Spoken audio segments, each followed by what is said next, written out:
My mom has been having hip issues for a couple of years now. We finally decided to come and get treatment in India.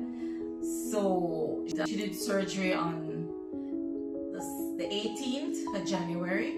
She was unable to walk. She had to use like the stick, and she was immobile.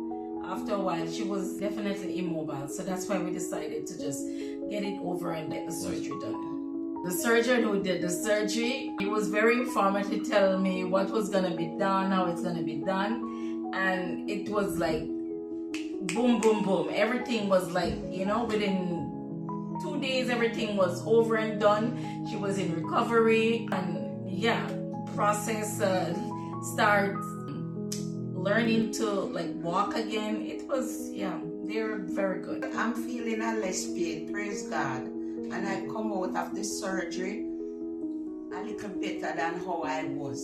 So I thank God for it, and thank the doctors them, and thank you, Ajima. God bless you.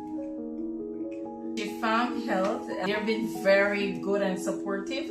Even though we have language barrier, they were there to translate and interpret whatever I didn't understand or communicate with doctors and nurses, so we can they're very supportive from start. They picked me up at the airport, they checked me into a hotel. It was like everything on point. Step 1, step 2, step 3, everything. And tonight we are departing, and they're here again to support us, to take us off to the airport.